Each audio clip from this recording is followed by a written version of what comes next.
Hi everybody, this is Gary Dean and this is our nightly video report for Tuesday, March 22nd, 2016. So another really nothing day. I want to start off by saying that my thoughts and prayers go out to all the victims over in the Belgium bombing. It's an absolute shame. That did give a little shock to the market in the early stages, but what we've seen in the past is, there's almost some kind of protection team that they're not going to let any kind of terrorist act affect the market. So I wasn't really anticipating, any huge down day. It just seems like that's been the norm when anything happens. And plus, there's other reasons for, the expectations of it to go down. And, that really wasn't something that anybody was looking at for the reason. But let's just get going. So just taking a look at the breadth charts, these are really all from yesterday. They don't update till a little bit later, but you can see we're at some of the highest levels we've been at in almost 5 years.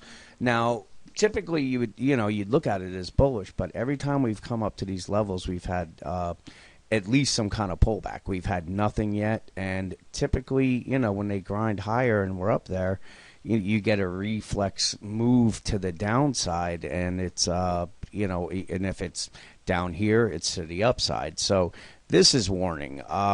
If we just move down and take a look at the put-call ratio, you can see we already hit the bottom. We have let's say a bearish divergence with the put-call ratio and the S&P. Typically when we've seen that, we've seen big moves to the downside. Just taking a look at the bullish percent, every time we've been at these levels here, this kind of grinded higher, but then you saw what happened afterwards. I don't really see this playing out because this never came down here. That's probably really the best way to put it. You can see this is all during the QE stuff, and things are just hanging higher and grinding higher. But once we got into the big drop there and then came up, whenever we've been at these levels, it's caused some kind of top, and we've had a decline down. So just another reason why you want to just keep an eye on it. And finally, the commodities. You can see that the S&P is grinding higher, and this is yet to make higher highs. So there's a little bit of a divergence in there. But let's take a look at our regular charts as well. So S&P on the 15-minute chart, again, bearish divergences, nothing really to go over there. That we broke through this trend line early, but then they brought it back up. So now they're trying to form another one. And you can see that, if it breaks through here, really we should have a quick reaction move someplace down to the 2032 and possibly even down to the 2025.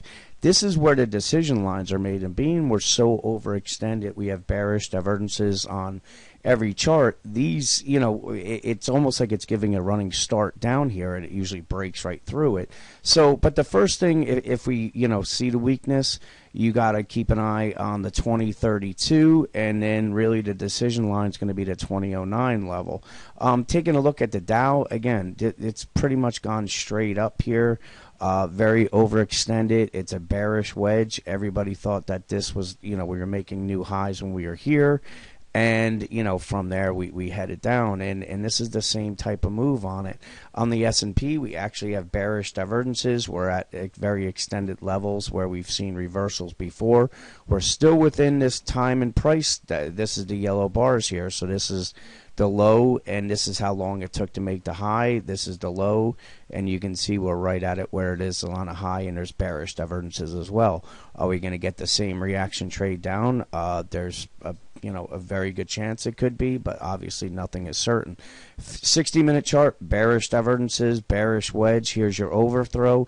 Just this pattern alone is looking for a move down to the 1946 or even all the way down to the 1893.